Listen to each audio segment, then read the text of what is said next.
E nós já vamos começar falando dele. O general Gonçalves Dias tem um longo caminho a percorrer com os depoimentos às CPIs. A última quinta-feira, dia 22, ele depôs a CPMI dos atos antidemocráticos da Câmara Legislativa do Distrito Federal. E agora, sua próxima parada é na CPMI do 8 de janeiro. Por fim, Gonçalves Dias deve ser ouvido também na CPI do MST. O relator, deputado Ricardo Salles, pretende ouvir o ex-chefe do Gabinete Institucional da Presidência da República sobre a atuação da Agência Brasileira de Inteligência no monitoramento de atividades do movimento do Sem Terra. Eu quero começar já com ela, dando prioridade às mulheres dessa mesa, Carol Curimbaba. Sobrou para ele também. Vamos lá.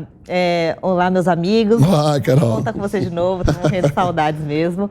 Então, sobrou para ele também, porque ele tem que dizer, o órgão em que ele era responsável, pessoal, o GSI, também é responsável por informações de invasões de terra. Então, ele precisa dizer o que ele sabia naquele momento, desde o início ali do ano, o que ele sabia sobre as invasões de terra. Mas agora a CPMI do MST tá botando para ferver mesmo, viu, Rodolfo? Porque eles estão chamando os principais líderes do movimento, além do Gonçalves Dias, mas acho que o assunto que vai dar mais o que falar são os principais líderes do movimento aí, que são o Stedley, que a gente sabe quem é, o companheiro de viagens do Lula, que foi para a China, né, com ele, depois de falar que ia invadir geral. Então é isso, falou, vou invadir geral, vou quebrar todas as regras e vou com o presidente viajar numa viagem oficial para a China.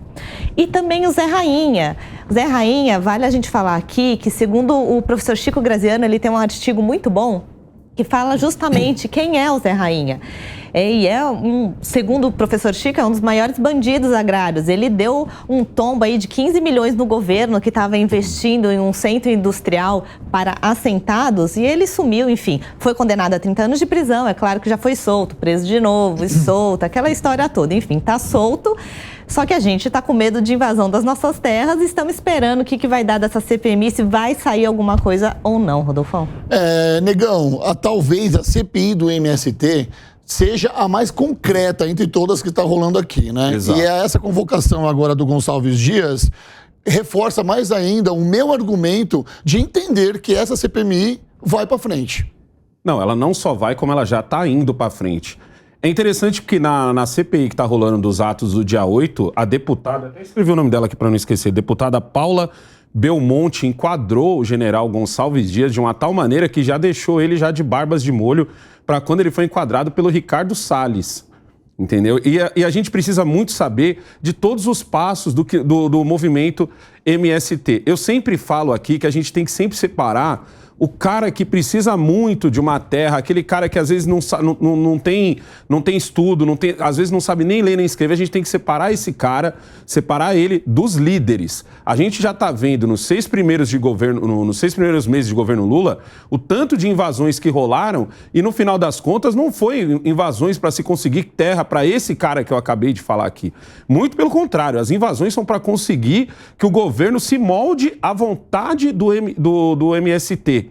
Trazer o general Gonçalves Dias, e eu tenho certeza que o Ricardo Salles vai fazer igual a Paula Belmonte, e se Deus quiser, melhor, para poder enquadrar ele, para a gente poder saber o que o general, quais são os passos do MST, porque no final das contas é um movimento bagunçado, Rodolfo. É um movimento que você não claro. Tem um CNPJ, você não tem um CPF, qualquer coisa que acontece que fuja da normalidade, vem alguém do MST falar, não, a gente não tem nada a ver com isso, é também comum que isso aconteça com o MTST aqui em São Paulo. Da normalidade e da responsabilidade. Isso, né? É isso que eu quero dizer. Sim. Quando eles passam assim do limite, é sempre não somos nós. Quando a opinião pública resolve colocar os olhos em cima, é aquele momento em que o cara dá um passo para trás e diz, ali não é MST, ali é outro grupo e a gente tá sofrendo. Por isso, aí a gente quer saber quem é esse agente.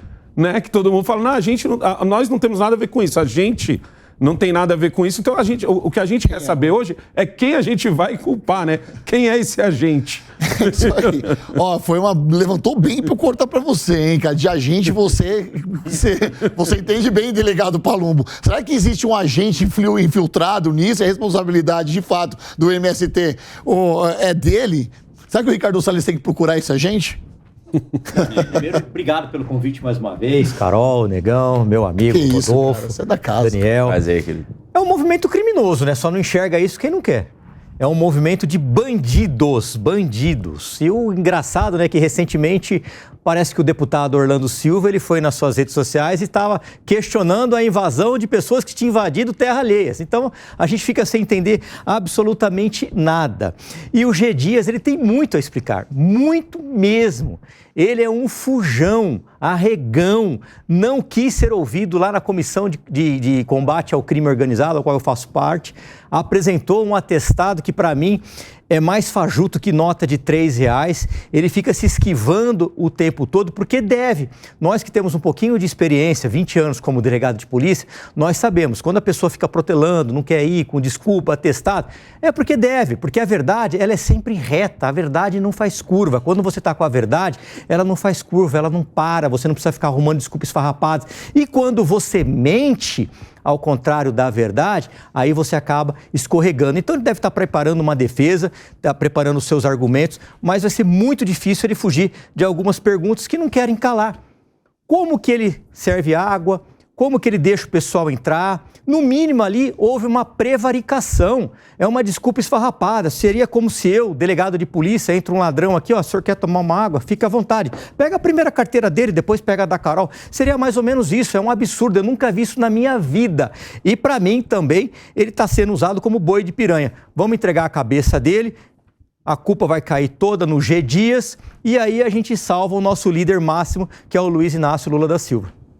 Olha, Daniel, ele colocou um cenário aqui que, na verdade, me faz pensar em vários livros aqui, tá? Entre eles, a arte da guerra, que você entrega uma cabeça para você salvar as demais. Parece que na política, no Brasil, sempre acontece essas coisas, né?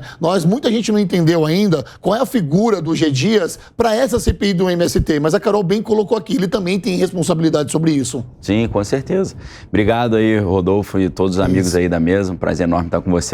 Com certeza, a gente vê um jogo estratégico ali muito sério, muito forte, muito bem amarrado, né? Mas para quem conhece um pouquinho um livro básico desse de ciência política, já percebe a artimanha sendo utilizada.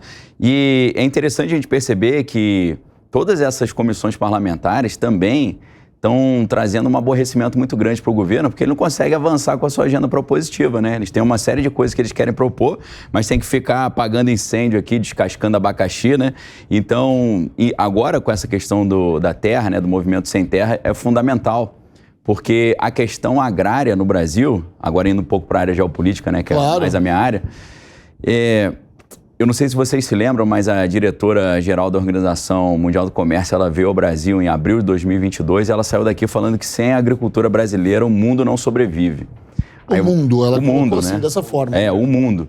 Então eu tenho plena convicção que a questão da produção de alimento, a questão da terra, vai ser fundamental nesses próximos 4 anos, porque se você olha o que fizeram no Sri Lanka, impedindo a utilização de fertilizante químico, geraram um caos lá no país, que era um país que estava próspero, agora está sem comida, sem energia.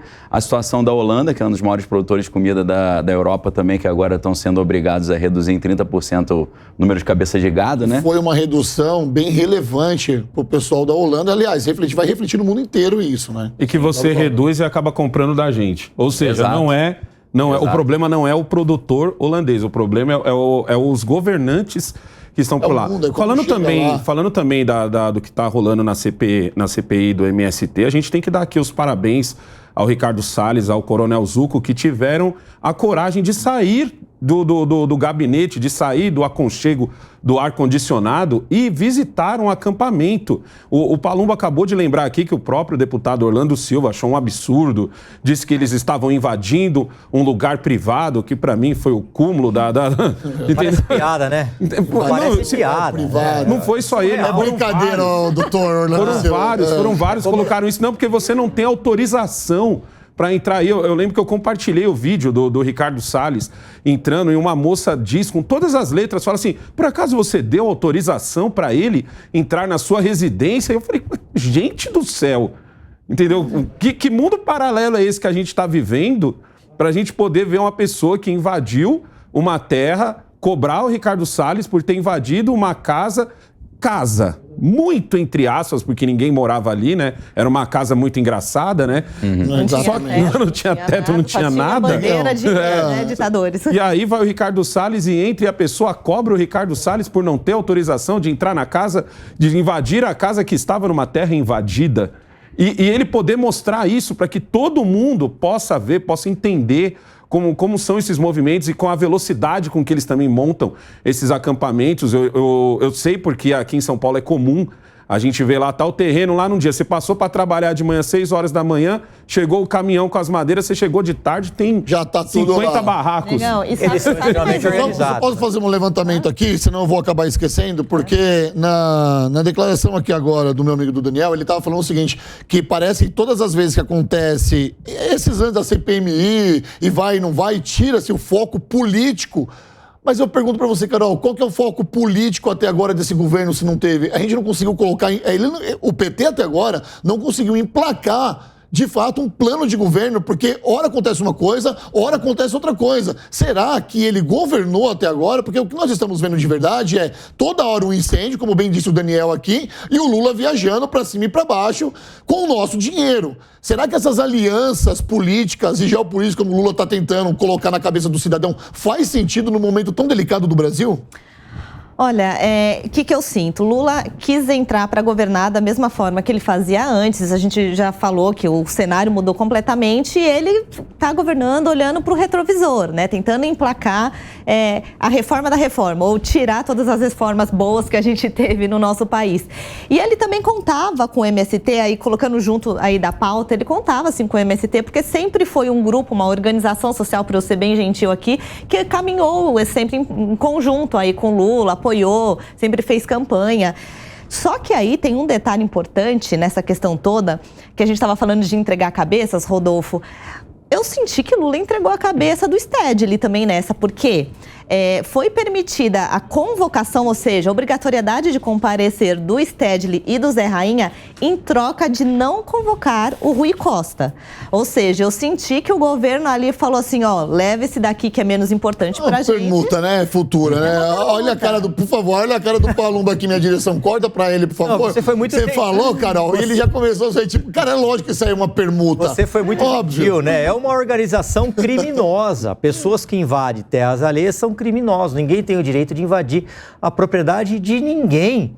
De ninguém. Eu sou totalmente contrário a isso. Palumbo, o que ela falou é que, assim, deram o Stedley de bandeja junto com o José Rainha. São duas pessoas que já estão mais sujas que pão de galinheiro. Vamos falar assim, tá? Tipo o jogo mas de vamos, xadrez, vamos né? O que é mais importante? O que é mais importante? Vamos O que é mais importante? Esse aqui, vai você. E o último, lá no último patamar, está o nosso presidente da República. Então eles vão tentar blindar, preservar o máximo que eles puderem. Eu não sei se eles vão aguentar até o final, porque diferente da CPMI do dia 8, a CPI do Sem Terras está muito mais forte no intuito de trazer essas pessoas, convocar essas pessoas para vir depor. Agora, a CPMI, por enquanto, ainda não se conseguiu muita coisa, diferente do movimento do Sem Terras. Olha só, eu fico pensando aqui no coitado do pobre. Eu fico pensando aqui no coitado do pobre, que sou eu, você que está nos assistindo em casa. Eu vi um meme essa semana e eu fiz questão de anotar aqui que eu quero falar para vocês. Tá? Assim, o pobre tem moto, celular da hora, último modelo, carro popular, tênis e roupa da moda. O pobre não tem educação, saúde, segurança, saneamento básico. Ou seja, tudo que o pobre tem é por causa do capitalismo. E tudo que o pobre não tem é por causa do Estado. Culpa do Estado.